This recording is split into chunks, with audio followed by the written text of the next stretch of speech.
He also insulted all Africans. I think they forgot to say thank you to us. It's not a big deal. It will come with time. There is a part that caught my attention where he talked about ingratitude. Gratitude, I am well aware, is a non-transmissible disease to humans. He is human. Our ingratitude is not transmissible to him. This is how this gentleman sees Africa, sees Africans. We are not human. In his eyes, I think that if he is not an atheist and he prays, every morning when he wakes up and prays, he should also pray to the Africans. Because it is thanks to our ancestors that there is a France today. He should pray to us.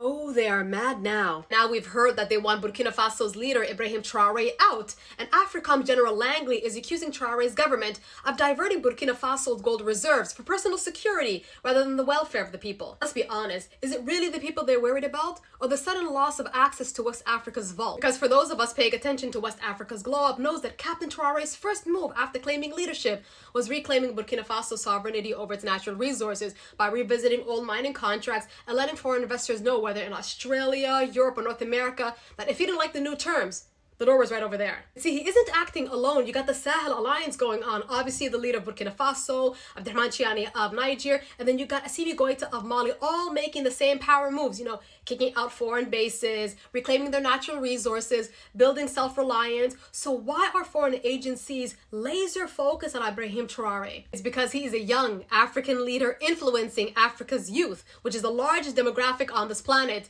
and that's a huge problem. He's not talking under the table. He's making it clear that Africa's poverty is manufactured, and it's resonating a lot with everybody, especially the youth who are fed up with how things are. And instead of him being a quiet leader in the corner, he's being seen as a symbol and a catalyst for revolutionary change. And that's the reason why they need to silence him by unnecessary means.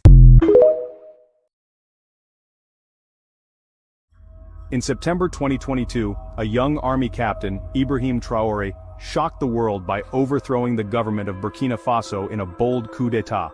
At just 34, he became the youngest head of state in the world, declaring war on terrorism, corruption, and foreign interference. But his rise to power came at a price. According to multiple reports, including African News World and Newsweek NG, President Traoré has survived at least 18 assassination attempts. In one shocking incident, armed assailants tried to storm the presidential residence in Ouagadougou. A gunfight broke out, leaving casualties, but Traoré survived. Other plots involved coup attempts, rogue officers, and even alleged infiltration within his own security team. Some were confirmed, others shrouded in mystery. But the message was clear: someone powerful wants him out. So why is Ibrahim Traoré a target? Because he's challenging the system. He's taken a hard stance against France and Western influence in Burkina Faso. He's demanded that foreign troops leave.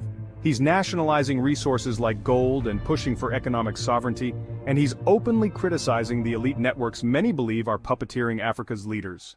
To some, he's a revolutionary, to others a threat to the status quo. But Traoré's leadership is not without controversy. Human rights groups have raised concerns over press freedom and the treatment of political opposition. Meanwhile, many young Africans see him as a symbol of resistance, a new Thomas Sankara, fearless and determined. With enemies at home and abroad, he walks a dangerous tightrope. Burkina Faso stands at a crossroads. Can Traoré survive long enough to transform the country, or will he become another casualty in Africa's long battle for self-determination? What do you think? Is Captain Ibrahim Traoré a hero standing against neo-colonialism, or a military ruler caught in a power game? Drop your thoughts in the comments. Let the world hear your voice. Don't forget to like, share, and subscribe to Global Lens Media for more bold, truth-driven African stories.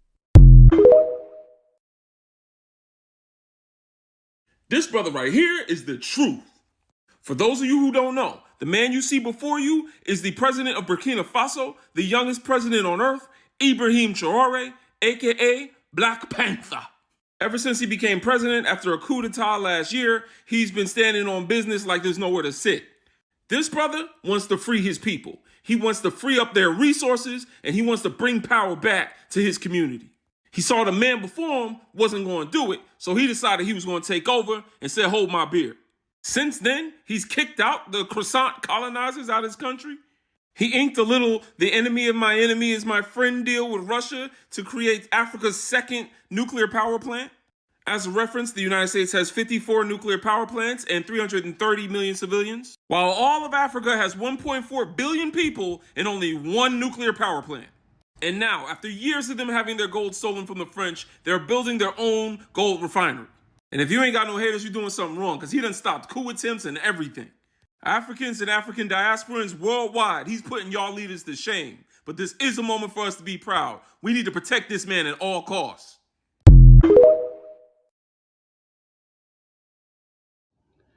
Breaking news from Burkina Faso. Captain Ibrahim Traoré has finally captured France spy. This man came to Captain Ibrahim Traoré with a camera and said he was here to tell African story to the rest of the world. But what nobody knew was that this man wasn't filming a document that he came for purposely. He was mapping out secrets. He wasn't for the truth. He wasn't hunting for the truth at all. He was hunting target. And all this started quietly. You see, these kind of people, when they come, that is what they do. You will not understand them. But they came for a reason. When he landed in Ouagadougou Airport, Burkina Faso, he told the authorities that he was a freelance journalist and he is here to understand Burkina Faso security challenges and to share local voice with the rest of the world. He was smiling while he also spoke French fluently, and they believe him. And he said he admired President Captain Ibrahim Traoré courage. And while he admired his courage, he also added that it is real to see a young African leader who stand up to the West. You see what his plan was? And when he said this thing, people there believe him. And in all this, the people believe him. Because he was polite. And one strange thing he did was to hand water to the taxi drivers. He bought books for the children, pen for the children, pencil for the children, and a lot of things for the children, for the school children. He bought things for the school children. He started shooting around with his camera. He started shooting goats, animals, and children. But believe me, behind his camera that he was used in filming, there was something different altogether. Not that he was meant to shoot. He was not shooting. He was doing something different altogether because he has a plan of coming there. And one of the Burkinabe saw what he was up to and quickly reported him to the police. And he was being arrested. And as I'm talking to you right now, he is serving jail for 27 years. He will be in jail for 27 years. So these are the people, when they come to your country, they will deceive you with one way or the other, but they are there for secret. If not because of all this kind of security around in Burkina Faso, this man could have gone scot-free. That is the latest news from Burkina Faso. Burkina Faso's 35-year-old president Ibrahim Traoré is boldly defying the long-standing notion among African leaders that one must be wealthy to command respect from their people and the global community. It's extremely uncommon to witness an African president leading a modest lifestyle, particularly when their country is grappling with economic challenges. Many African leaders own luxurious cars, reside in opulent mansions, wear expensive custom-made suits, and even travel in lavish private jets, seemingly unconcerned about the plight of their people. In stark contrast to these extravagant lifestyles, Ibrahim Traoré, the president of Burkina Faso, chooses not to prioritize luxury. Instead, his focus lies in placing the needs of his people first, even going so far as to reduce his own salary. Ibrahim Traoré draws frequent comparisons to Thomas Sankara, primarily due to his modest lifestyle and unyielding dedication to his people. Much like Sankara, Traoré prefers to drive a simple car and eschews the opulence of expensive suits in favor of military attire. This was evident during the Russia-Africa summit, where Traoré stood out among his African counterparts by donning military combat clothing, complete with a distinctive red beret and tactical gloves. Moreover, Traore's refusal to accept a president's salary and his steadfast commitment to maintaining a salary as a military captain serve as a poignant testament to his unwavering commitment to serving his country. This and many more will be covered in today's video. Prepare to be amazed by the impact of this young visionary leader on the transformation of Burkina Faso. Before we proceed, we kindly ask that you consider showing your support by liking and subscribing to our channel. Ibrahim Traoré made history in September 2022 by becoming the world's youngest head of state. He assumed power after he and a group of junior military officers staged a coup to oust Lieutenant Colonel Paul-Henri Damiba, who had taken office in a coup earlier in the year. Traoré justified their actions by stating in a televised address on October 1, 2022, that Damiba had failed to effectively address the ongoing issue of insurgency. Damiba was displaced by Traoré, who, despite being 7 years his junior and occupying a lower position in the military hierarchy, held the rank of capitaine, denoting a captain in the French military structure. Burkina Faso, as a former French colony, adopted the military command hierarchy from France, where ranks above capitaine include commandant, lieutenant colonel, and colonel. Although Traoré's rapid ascent may have been perceived as meteoric by many, within military circles, it was anticipated. Following service in junior roles within Burkina Faso's military, Traoré's career trajectory notably advanced in 2014 with his deployment to Mali as part of the United Nations peacekeeping mission, MINUSMA. Testimonies from fellow soldiers within Burkina Faso's military have previously underscored Traoré's valor during his deployment to Mali, particularly in overcoming a daunting, complex attack by militant extremists in the northern Timbuktu region at the age of 26. In addition to his service in Mali, Traoré played a prominent role in combating insurgency in Burkina Faso between 2019 and 2022, culminating in his promotion to the rank of captain in 2020. Following the successful overthrow of Damiba's administration in September 2022, Traoré, aged 34 at the time, acknowledged the potential scrutiny surrounding his relatively young age in relation to his eligibility for the presidency. Addressing government officials in October 2022, he stated, "I understand that my age sets me apart from most of you present. The events that transpired were not of our choosing, but rather a necessity." Subsequently, Traoré's international prominence waned until July 2023, when he participated in the Russia-Africa Summit in St. Petersburg, alongside 16 other African heads of state, convened by President Vladimir Putin. As I told you earlier, while his counterparts donned their customary opulent suits, Traoré made a distinct impression by appearing in military combat attire, complete with a red beret and tactical gloves. The dress code earned him the attention, but his speech during the Russia-Africa Summit held between July 27th and 28th earned him plaudits.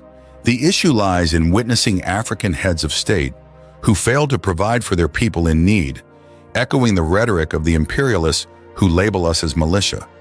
Consequently, they inadvertently portray us as individuals who do not uphold human rights, stated Traoré.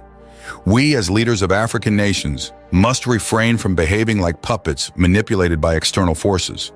We must prioritize our sovereignty and act in the best interest of our people, Traoré added. Traoré strongly criticized African presidents who appear content to accept handouts. He specifically addressed President Vladimir Putin's announcement on July 27, in which he pledged to send free grain to Africa. Traoré expressed gratitude for the gesture, but used it as an opportunity to convey a message to African heads of state. He emphasized the need for African leaders to prioritize achieving self-sufficiency in food production and supply for their people. Traoré urged them to learn from the successes of other nations in achieving this goal. He stressed that at the next forum, African leaders should not attend without having taken concrete steps to ensure the food security and self-sufficiency of their nations.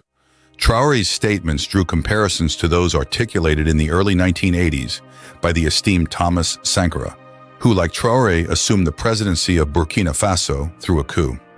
Leaving aside Ibrahim Traoré's early life, let us now shift our focus to Traoré's achievements. It is an indisputable reality that Ibrahim Traoré is amassing a substantial degree of trust and backing within Burkina Faso and across the African continent in comparison to other African leaders. Just a few days prior, a multitude of citizens engaged in demonstrations, advocating for an extension of Ibrahim Traoré's transitional tenure, which was originally slated to conclude in July.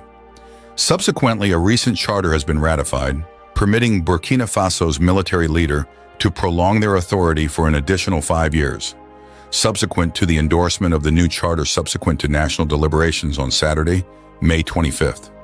The deliberations convened in the capital city of Ouagadougou encompassed representatives from civil society, security forces, and transitional legislators, albeit the limited involvement of political parties in the process.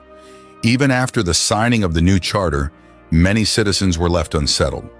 While decision-makers debated inside the conference hall about extending the transition, a group of impassioned youth gathered outside, fervently advocating for Captain Traoré to lead Burkina Faso for the next 10 years. This fervent display of confidence in Traoré's leadership underscores the deep-seated divisions and complexities in the public sentiment regarding the nation's future trajectory. Ibrahim Traoré has been recognized for his practical approach to political ideology. He has addressed a significant economic challenge in Burkina Faso by pointing out the absence of a domestic gold refinery. Despite the country's status as a major global gold supplier, miners were forced to export raw ore to European countries for refining. In response to this issue, Traoré has taken proactive steps to initiate the construction of a gold refinery within Burkina Faso. This strategic decision is anticipated to yield numerous job opportunities and contribute to the overall economic prosperity of the country. President Ibrahim Traoré of Burkina Faso has spearheaded a series of impactful economic measures, including the implementation of substantial tax reductions and collaborative efforts with the private sector to facilitate access to capital for young entrepreneurs.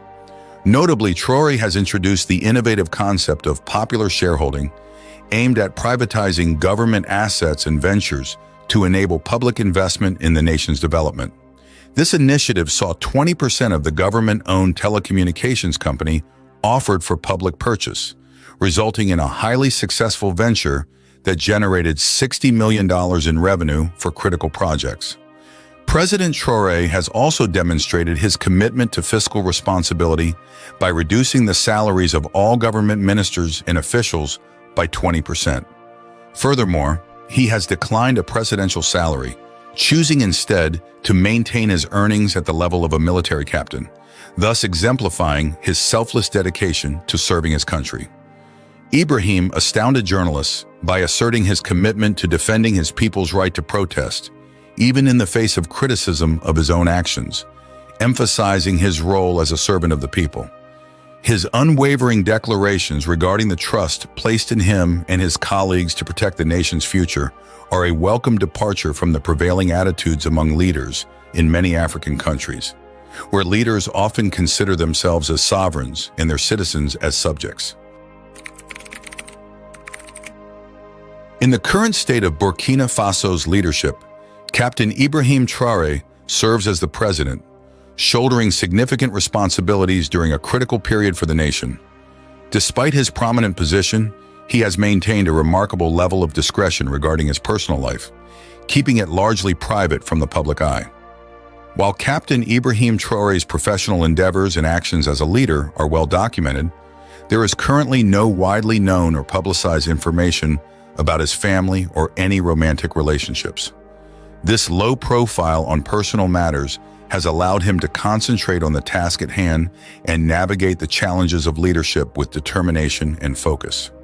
As the leader of Burkina Faso during this transitional phase, Captain Ibrahim Traoré's primary focus is likely on steering the country towards stability and progress and addressing the pressing issues faced by the nation. As of the current date, information regarding the net worth of Captain Ibrahim Traoré remains undisclosed. In light of his position as the transition president of Burkina Faso, specifics pertaining to his financial matters are maintained as private within the public domain. In regard to today's video, we would appreciate it if you could subscribe, like, and share it. Additionally, we welcome your thoughts in the comments section below.